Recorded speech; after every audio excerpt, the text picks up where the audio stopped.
ಓಂ ಶ್ರೀ ರಾಘವೇಂದ್ರಾಯ ನಮಃ.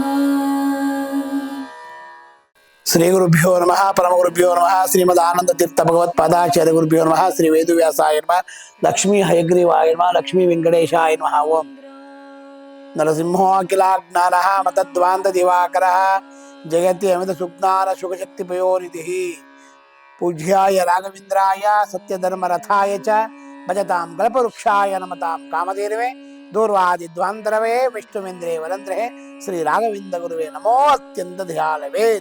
ಶ್ರೀ ಕ್ಷೇತ್ರ ಆಗಿರ್ತಕ್ಕಂಥ ಜ್ವಾಲಾ ಭವರೋಗ ವಿದ್ಯೆ ಲಕ್ಷ್ಮೀ ನರಸಿಂಹದೇವರ ಸನ್ನಿಧಾನ, ನವನರಸಿಂಹದೇವರ ಸನ್ನಿಧಾನ, ಅದರಲ್ಲೂ ವಿಶೇಷವಾಗಿ ಸಂತಾನ ಗೋಪಾಲಕೃಷ್ಣ ಇರ್ತಕ್ಕಂಥ ಸನ್ನಿಧಾನ, ಮುಖ್ಯಪ್ರಾಣ ದೇವರ ಸನ್ನಿಧಾನ, ರಾಯರ ಸನ್ನಿಧಾನದಲ್ಲಿ ವಿಜಿಂದ ತೀರ್ಥರು, ಜಯತೀರ್ಥರು, ರಾಯರು ಮೂರೂ ಮೂರ್ತಿಗೆ ಇರ್ತಕ್ಕಂಥ ಇಂಥ ಕ್ಷೇತ್ರದಲ್ಲಿ 48 ಸಾಲಿಗ್ರಾಮ ಇರ್ತಕ್ಕಂಥ ಬೃಂದಾವನದಲ್ಲಿ 48 ಸಾಲಿಗ್ರಾಮ ಇರ್ತಕ್ಕಂಥ ಇಂಥ ಕ್ಷೇತ್ರದಲ್ಲಿ ವಿಶೇಷವಾಗಿ ರಾಘವೇಂದ್ರ ಸ್ವಾಮಿಗಳು ಅನುಗ್ರಹವನ್ನು ಯಾವ ರೀತಿಯಾಗಿ ರಾಯರ ಆರಾಧನೆಯ ಸಮಯದಲ್ಲಿ ಯಾವ ರೀತಿಯಾಗಿ ರಾಯರು ಅನುಗ್ರಹವನ್ನು ಮಾಡಿದ್ದಾರೆ, ಬಹಳ ಅದ್ಭುತವಾಗಿರ್ತಕ್ಕಂಥ ಮಾತಿದು. ಇದು ಇವತ್ತೇ ನಮಗೆ ಗೊತ್ತಾಗಿದ್ದು. ಕೇವಲ ನವೆಂಬರ್ 20ನೇ ತಾರೀಕು ನನಗೆ ಈ ವಿಷಯ ಬಂದಿದೆ. ಅವರು ವಿಶೇಷವಾಗಿ ಅನಂತಪುರ ಅಂತಕ್ಕಂಥ ಜಿಲ್ಲೆಯಲ್ಲಿದ್ದಾರೆ. ಅವರಿಗೆ ಕೈಯಲ್ಲಿ ಸ್ವಾಧೀನ ಇರಲಿಲ್ಲ. ಈ ಕ್ಷೇತ್ರಕ್ಕೆ ಬಂದಿದ್ರು. ರಾಘವೇಂದ್ರ ಸ್ವಾಮಿಗಳ ಆರಾಧನೆ ದಿವಸ ಈ ಕ್ಷೇತ್ರಕ್ಕೆ ಬಂದಿದ್ರು. ಕ್ಷೇತ್ರಕ್ಕೆ ಬಂದು ವಿಶೇಷವಾಗಿ ರಾಯರಿಗೆ ವಿಶೇಷವಾಗಿ ಅವರು ಸೇವೆಯನ್ನು ಮಾಡಿದ್ದಾರೆ. 3 ದಿನಗಳ ಕಾಲ ಇಲ್ಲಿ ಇದ್ದು ರಾಯರಿಗೆ ಸೇವೆಯನ್ನು ಮಾಡಿದ್ದಾರೆ. ನನ್ನ ಹತ್ತಿರ ಬಂದು ಪೂಜೆಗೆಲ್ಲ ಕೊಟ್ಟು ಅಭಿಷೇಕವನ್ನೆಲ್ಲ ಮಾಡಿಸಿದ್ದಾರೆ ಅವರು ರಾಯರಿಗೆ. ತದನಂತರ ಅವರೆಲ್ಲವನ್ನು ಆದಾಗ ನನಗೆ ಕೈ ಸ್ವಾಧೀನ ಇಲ್ಲ ಗುರುಗಳೇ, ರಾಯರ ಸೇವೆ ಮಾಡಿದಾಗ ಕೈ ಸ್ವಾಧೀನ ಬರುತ್ತೆ ಅಂತ ಹೇಳಿ ನೀವು ಯಾವುದೋ ಒಂದು ರೀತಿಯಲ್ಲಿ ಹೇಳಿದ್ದೀರ ನನಗೆ. ನಾನು ರಾಯರು ನಂಬಿ ಬಂದಿದ್ದೀನಿ. ಗುರುಗಳ ಅನುಗ್ರಹ ಮಾಡ್ತಾರೆ ಅಂತ ನಂಬಿಕೆ ಇದೆ. ಹಾಲನ್ನ ಹಾಕ್ಲಿ ನೀರನ್ನ ಹಾಕ್ಲಿ, ಆದರೆ ಒಳ್ಳೆ ರೀತಿಯಾಗಿ ನಮ್ಮ ಅನುಗ್ರಹ ಮಾಡೇ ಮಾಡ್ತಾರೆ ಅಂತ ನಮಗೆ ಭಗವಂತ ಅನುಗ್ರಹ ಮಾಡಿದ್ದಾನೆ ಅಂತ, ಅನುಗ್ರಹ ಮಾಡಲಿ ಅಂತೇಳಿ ಭಗವಂತನ ಪ್ರಾರ್ಥನೆ ಮಾಡಿಕೊಂಡು ಅವರ ರಾಯರ ಸೇವೆಯನ್ನ 3 ದಿನಗಳ ಕಾಲ ಯಾವ ರೀತಿ ಮಾಡಿದ್ದಾರೆ. ಅವರು ಪ್ರತಿದಿನ ರಾಯರಿಗೆ ನಮಸ್ಕಾರವನ್ನು ಮಾಡಿದ್ದಾರೆ ಇಲ್ಲಿ. ತದನಂತರ ಅಲ್ಲಿ ಭೋಜನ ಶಾಲೆಯಲ್ಲಿ ಹೋಗಿ ಭೋಜನ ಶಾಲೆಯಲ್ಲಿ ತರಕಾರಿಯನ್ನ ಎಲ್ಲ ಹುರುಳಿಕಾಯನ್ನು ಬಿಡಿಸಿ ಪ್ರತಿದಿನ ಅವರಿಗೆ ನಮ್ಮಲ್ಲಿ 4,000 ಲಾಡುಗಳನ್ನು 4,000 8,000 ಲಾಡುಗಳನ್ನು ಲಾಡು ಮಾಡ್ತೀರಿ. ಬೆಳಗ್ಗೆ 8 ಗಂಟೆಗೆ ಶುರು ಆದರೆ ಆರಾಧನೆ ಸಮಯದಲ್ಲಿ ಸಾಯಂಕಾಲ 9:30 ತನಕ ಅನ್ನದಾನ ಸೇವೆ ಆಗುತ್ತೆ. ಗುರುವಾರ ಅಂದರೆ ಪ್ರತಿ ಆರಾಧನೆಯ ಸಮಯದಲ್ಲಿ 3 ದಿನಗಳ ಕಾಲ ವಿಶೇಷವಾಗಿ ಅವರೇ ನಿಂತು ಎಲ್ಲರಿಗೂ ಪ್ರಸಾದವನ್ನ ಕೊಡ್ತಾರೆ. ಅದೇ ರೀತಿಯಾಗಿ ಲಾಡನ್ನ ಕಟ್ತಾ ಇದ್ದಾನೆ. ಆ ಕಟ್ಟುತ್ತಾ ಕಟ್ಟುತ್ತಾ ಕಟ್ಟುತ್ತಾ ಅವನಿಗೆ ಕೈಯಲ್ಲಿ ಸ್ವಾಧೀನ ಇದ್ದೇ ಇರ್ತಕ್ಕಂಥವನು ನಿಧಾನಕ್ಕೆ ಕಟ್ಟಿದ್ದಾನೆ. ಅವನು ಏನೋ ಗುರುಗಳ ಅನುಗ್ರಹ, ರಾಯರ ಒಂದು ಸ್ಮರಣೆಯನ್ನು ಮಾಡಿಕೊಂಡು ಓಂ ಶ್ರೀ ರಾಘವೇಂದ್ರಾಯ ನಮಃ, ಓಂ ಶ್ರೀ ರಾಘವೇಂದ್ರಾಯ ನಮಃ ಅನ್ಕೊಂಡು ಒಂದು ಸ್ವಾಧೀನ, ಕೈ ಸ್ವಾಧೀನ ಇಲ್ಲ ಅದಕ್ಕಿಂತ ಕೈ ಬೆರಳುಗಳು ಯಾವುದೂ ಒಂದು ಸ್ವಾಧೀನ ಇಲ್ಲಿರ್ತಕ್ಕಂಥದ್ದು. ಅದೇ ರೀತಿಯಾಗಿ ಕಟ್ಟಿ ಅವನು ವಿಶೇಷವಾಗಿ ಅನುಗ್ರಹವನ್ನು ಮಾಡ್ತಕ್ಕ ಭಗವಂತ ಒಂದೊಂದು ಚೂಚೂರೇ ಕಟ್ಕೊಂಡು ನಿಧಾನಕ್ಕೆ ಮಾಡಿದ್ದಾನೆ. 3 ದಿನಗಳ ಸೇವೆಯನ್ನು ಮಾಡಿ ತದನಂತರ ಆಸ್ಪತ್ರೆಯ ಒಂದು ನೋಡಿಸಿದ್ದಾನೆ. ಆಸ್ಪತ್ರೆ ಕಾಯಿಲೆ ಎಲ್ಲ ಅಂತ ಹೇಳ್ಬಿಟ್ಟು ಆಸ್ಪತ್ರೆ ನೋಡಿಸ್ತಿರನೇ ಇದ್ದಾನೆ. ಅವನು 3 ದಿನಗಳ ರಾಗಿನ ಸೇವೆಯನ್ನು ಮಾಡಿ ತದನಂತರ ಊರಿಗೆ ಹೋಗಿದ್ದಾನೆ.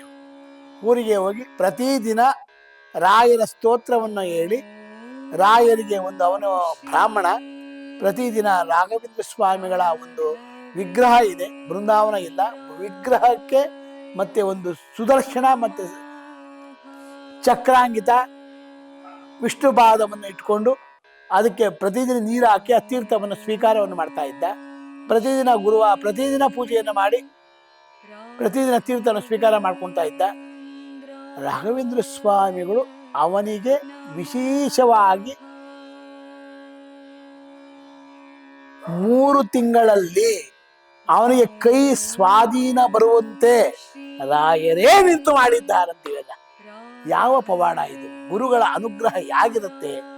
ತಕ್ಷಣವೇ ಆಗಬೇಕಾಗಿತ್ತದು, ಆದರೆ ಕೆಲವು ದಿನಗಳು ತೆಗೆದುಕೊಂಡು ಅವನಿಗೆ ಅನುಗ್ರಹವನ್ನು ಮಾಡಿ ಆ ಕೈ ಸ್ವಾಧೀನ ಬಂದಿದೆಯಂತೆ. ಈಗ ಆ ಕೈ ಸ್ವಾಧೀನ ಬಂದು ಕೈ ಇಟ್ಕೊಳೋದು, ಮಾಡೋದು, ಎಳೆಯೋದು ಎಲ್ಲ ಚೆನ್ನಾಗಿ ಮಾಡ್ತಾ ಇರುತ್ತೆ. ಭಗವಂತ ರಾಯರು ಕೊಟ್ಟರು, ನಂಗೆ ಕೊಟ್ಟಿದ್ದಾರೆ, ಅನುಗ್ರಹವನ್ನು ಮಾಡಿದ್ದಾರೆ. ರಾಯರ ಅನುಗ್ರಹವನ್ನು ಮಾಡಿದ್ರು. ಯಾಗೆ ವಾದಿರಾಜರು ಕಣ್ಣಿಲ್ಲಿರ್ತಕ್ಕಂಥ 90 ವರ್ಷದ ಮುದುಕನಿಗೆ ಕಣ್ಣನ್ನು ಕೊಟ್ಟರೋ, ಅದೇ ರೀತಿಯಾಗಿ ನಮ್ಮ ಗುರುಗಳಾಗಿರ್ತಕ್ಕಂಥ ರಾಘವೇಂದ್ರ ಸ್ವಾಮಿಗಳು, ನಿಮ್ಮ ಗುರುಗಳಾಗಿರ್ತಕ್ಕಂಥ ರಾಘವೇಂದ್ರ ಸ್ವಾಮಿಗಳು ಅವನ ಕೈ ಸ್ವಾಧೀನವನ್ನು ಕೊಟ್ಟಿದ್ದಾರಂತೆ. ಫೋನ್ ಮಾಡಿ ಭಗವಂತನ ಸ್ಮರಣೆಯನ್ನು ಮಾಡಿ, ಗುರುಗಳೇ ನನಗೆ ವಿಶೇಷವಾಗಿ ರಾಯರು ಅನುಗ್ರಹವನ್ನು ಮಾಡಿ, ಗುರುಗಳ ಅನುಗ್ರಹದಿಂದ ರಾಯರ ಸೇವೆಗೆ ಮಾಡಿದ್ದಕ್ಕೂ ನಮಗೆ ಸಾರ್ಥಕವಾಯಿತು. ಈ ದಿನ ನಮಗೆ ಕೈ ಸ್ವಾಧೀನವಾಗಿ ಬಂದಿದೆ. ಅನಂತಪುರದಲ್ಲಿರ್ತಕ್ಕಂಥ ಒಂದು ಅನಂತಪುರದಲ್ಲಿರ್ತಕ್ಕಂಥ ಒಬ್ಬ ಮನುಷ್ಯ ನಮ್ಮ ಗುರುಗಳನ್ನ ನಂಬಿ, ಯಾಕೆ ಈ ಮಾತು ಹೇಳ್ತಾ ಇದ್ದೀನಿ ಅಂತ ಹೇಳಿದ್ರೆ, ಗುರುಗಳನ್ನು ನಂಬಿದಾಗ, ರಾಯರನ್ನು ನಂಬಿದಾಗ, ನಂಬಿ ಕೆಟ್ಟವರಿಲ್ಲವೋ ನಂಬದೆ ಕೆಟ್ಟರೆ ಕೆಡಲಿ. ಅದಕ್ಕೆ ಈ ಗುರುಗಳು ವಿಶೇಷವಾಗಿ ನಂಬಿಕೆಯಿಂದ ಬಂದು ಆ ಗುರುಗಳ ಸೇವೆಯನ್ನ ಮಾಡಿ, ಆ ಗುರುಗಳ ಪ್ರಸಾದವನ್ನು ಸ್ವೀಕಾರವನ್ನು ಮಾಡಿ, ಅವನ ಒಂದು ದುಷ್ಟಶಕ್ತಿಗಳು ಏನೇನಿರುತ್ತೆ, ಅವನವನ ಕರ್ಮಗಳು ಆ ಕಳಿದಾಗ ಮಾತ್ರನೇ ವಿಶೇಷವಾಗಿ ಎಲ್ಲವೂ ಪರಿಹಾರ ಆಗಿ ರಾಯರು ಅವನಿಗೆ ವಿಶೇಷವಾಗಿ ಅನುಗ್ರಹವನ್ನು ಮಾಡಿ ಕೈ ಸ್ವಾಧೀನವನ್ನು ಬಂದು ಅವನ ಕೆಲಸಗಳನ್ನು ಅವನೇ ಮಾಡ್ಕೊಡ್ತಕ್ಕಂಥ ಭಾಗ್ಯ ಇದೆ. ಅವನು ಒಂದು ಒಳ್ಳೆ ಕೆಲಸಲಿದ್ದ, ಗೌರ್ಮೆಂಟ್ ಕೆಲಸದಲ್ಲಿದ್ದಾನೆ ಅಪ್ಪ, ಆದರೂ ಇವತ್ತಿನ ದಿವಸ ಎಲ್ಲ ಬರೆಯೋದು, ಓದೋದು ಎಲ್ಲ ಮಾಡಿಕೊಂಡು ಕೈಯಲ್ಲಿ ಸೈನ್ ಮಾಡತಕ್ಕಂಥದ್ದು ಎಲ್ಲ ಬಂದಿದೆ ಅವನಿಗೆ. ಎಡಗೈಯಲ್ಲಿ ಮಾಡ್ತಾ ಇದ್ದ, ಈಗ ಬಲಗೆಯೆಲ್ಲ ಸ್ವಾಧೀನ ಬಂದು ಗುರುಗಳು ವಿಶೇಷವಾಗಿ ಅನುಗ್ರಹವನ್ನು ಮಾಡಿದ್ದಾರೆ. ಅದನ್ನು ಹೇಳಿಕೊಂಡು ಭಗವಂತ ಕಳ್ಳನ್ನು ನೀರನ್ನು ಸುರಿಸ್ಬಿಟ್ಟ ಅವನು. ಮತ್ತೆ ಓದು ಗುರುವಾರ ಬಂದು ವಿಶೇಷವಾಗಿ ರಾಯರ ಹತ್ರ ನಿಂತ್ಕೊಂಡು ರಾಯರಿಗೆ ಭಕ್ತಿಯಿಂದ ಶ್ರದ್ಧೆಯಿಂದ ನಮಸ್ಕಾರವನ್ನು ಮಾಡಿ, ಆ ದಿನ ಅನ್ನದಾನ ಸೇವೆ ನನಗೇ ಇರಲಿ ಅಂತೇಳಿ ಅವನೇ ಅನ್ನದಾನ ಸೇವೆಯನ್ನು ಮಾಡಿ, ಅದರಲ್ಲೂ ಪಂಚಾಮೃತ ಅಭಿಷೇಕವನ್ನು ಮಾಡಿ, ಎಲ್ಲವನ್ನು ಮಾಡಿಸಿ ಅವನೇ ಎಲ್ಲರಿಗೂ ದಾನ ಧರ್ಮಗಳನ್ನು ಮಾಡಿ ಹೋಗಿದ್ದಾನೆ. ಅವತ್ತು ವಿಶೇಷವಾಗಿರ್ತಕ್ಕಂಥ ಸುದಿನ ಆಗೋಯ್ತು ಅವನಿಗೆ. ಅದಕ್ಕೆ ದಾಸರು ಹೇಳ್ತಾರೆ, ಇಂದಿನ ದಿನ ಶುಭ ದಿನ, ಇಂದಿನ ಗಳಿಗೆ ಶುಭ ಗಳಿಗೆ, ಇಂದಿನ ವಾರ ಶುಭ ವಾರ, ಇಂದಿನ ಯೋಗ ಶುಭ ಯೋಗ, ಇಂದಿನ ಕರ್ಣ ಶುಭ ಕರ್ಣ, ಇಂದು ಪುರಂದರ ವಿಠಲರಾಯನ ಎಣದಾ ದಿನವೇ ಶುಭ ದಿನವು. ವಿಠಲ ವಿಠಲ ವಿಠಲ ವಿಠಲ ವಿಠಲ. ಅದಕ್ಕೋಸ್ಕರವಾಗಿ ಇಂಥ ಗುರುಗಳ ಸ್ಮರಣೆಯನ್ನು ಮಾಡಿದಾಗ ಯಾರಿಗೆ ಏನು ತೊಂದರೆಗಳಿರುತ್ತೆ, ಕೈ ಇಲ್ದಿರ್ತಕ್ಕಂಥವನಿಗೆ, ಕೈ ಸ್ವಾಧೀನ ಇಲ್ಲಿರ್ತಕ್ಕಂಥವನಿಗೆ ಅಂತ ಸ್ವಾಧೀನ ಕೊಟ್ಟಿದೆ ರಾಘವೇಂದ್ರ ಸ್ವಾಮಿಗಳು ಅಂತಂದ್ರೆ ಎಷ್ಟು ಅದ್ಭುತವಾಗಿರ್ತಕ್ಕಂಥ ಒಂದು ಹಲವ. ಅದಕ್ಕೋಸ್ಕರವಾಗಿ ನಮ್ಮ ಗುರುಗಳ ಒಂದು ಸ್ಮರಣೆಯನ್ನ ಮಾಡಿದಾಗ, ಗುರುಗಳ ಹತ್ತಿರ ಬಂದಿದಾಗ, ಗುರುಗಳನ್ನು ಆನಂದವಾಗಿ ನೋಡಿದಾಗ ಎಲ್ಲವೂ ಈ ಜನ್ಮ ಸಾರ್ಥಕವಾಗುತ್ತಂತೆ. ಏಕೆಂದ್ರೆ ಅನಂತಪುರದಿಂದ ಬಂದು 3 ದಿನಗಳ ಕಾಲ ಆರಾಧನೆಯಲ್ಲಿ ಸಮಯದಲ್ಲಿ ಅವನು ಈ ಸೇವೆಯನ್ನ ಮಾಡಿ ಹೋಗಿ ಕೆಲವು ಒಂದೂವರೆ ತಿಂಗಳಲ್ಲಿ ಅವನಿಗೆ ವಿಶೇಷವಾಗಿ ಆ ಎಲ್ಲ ಸ್ವಾಧೀನ ಬಂದಿದೆ ಅಂತಂದ್ರೆ, ನಾವು ಬಂದು ಹೋಗಿದ್ದಕ್ಕೂ ರಾಯರ ಸೇವೆ ಮಾಡಿದ್ದಕ್ಕೂ ನಮಗೆ ಒಂದು ಒಳ್ಳೆಯ ಒಂದು ಅಭಿಪ್ರಾಯವನ್ನು ಕೊಟ್ಟು ನಮ್ಮ ಗುರುಗಳ ಮೇಲೆ ವಿಶೇಷವಾಗಿ ಅವನಿಗೆ ಒಂದು ಕಣ್ಣು ಬಿದ್ದು ಅವನಿಗೆ ವಿಶೇಷವಾಗಿ ಅನುಗ್ರಹ ಆಗಿದೆಯಲ್ಲ, ಅದು ಇನ್ನೇನು ಬಾಕಿ ಭಾಗ್ಯ. ಇದು ಭಾಗ್ಯವಯ್ಯ, ಇದು ಭಾಗ್ಯವಯ್ಯ, ಪದುಮನಾಭನ ಪಾದ ಭಜನೆ ಸುಖವಯ್ಯ ಅಂದ ಹಾಗೆ ಇಂತಹ ಗುರುಗಳ ಒಂದು ಸ್ಮರಣೆಯನ್ನ ಮಾಡಿದಾಗ, ಗುರುಗಳ ರಾಘವೇಂದ್ರ ಸ್ವಾಮಿಗಳ ಒಂದು ವಿಶೇಷ ಅನುಗ್ರಹವನ್ನು ಮಾಡಿದಾಗ ಎಲ್ಲವೂ ದುಷ್ಟ ಶಕ್ತಿಗಳೆಲ್ಲ ಪರಿಹಾರ ಆಗ್ತಕ್ಕಂಥ ಭಾಗ್ಯ ಇರುತ್ತಂತೆ.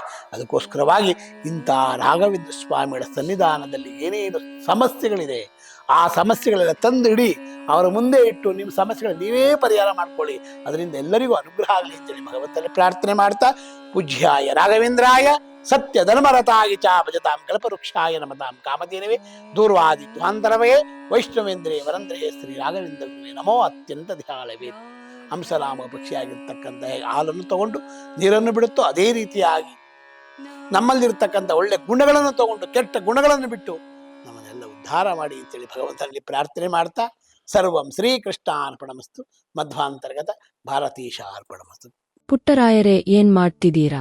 ಪ್ರತಿದಿನ ನಮ್ಮ ಅಪ್ಪ ಅಮ್ಮ ನಿಮ್ಮ ಚಾನೆಲ್ ನ ಎಲ್ಲಾ ವಿಡಿಯೋಗಳನ್ನ ನೋಡುತ್ತಾರೆ, ಆದ್ರೆ ಸಬ್ಸ್ಕ್ರೈಬ್ ಶೇರ್ ಮಾಡೋದು ಮರೆತಿದ್ದಾರೆ. ಅದಕ್ಕೆ ನಾನು ಸಬ್ಸ್ಕ್ರೈಬ್ ಶೇರ್ ಮಾಡ್ತಿದ್ದೆ, ಕಮೆಂಟ್ ಕೂಡ ಮಾಡ್ತಿದ್ದೆ. ಹಾಗಾದ್ರೆ ನೀವು ಕೂಡ ಸಬ್ಸ್ಕ್ರೈಬ್ ಶೇರ್ ಕಮೆಂಟ್ ಮಾಡಿ ಪ್ಲೀಸ್. ॐ श्री राघवेन्द्राय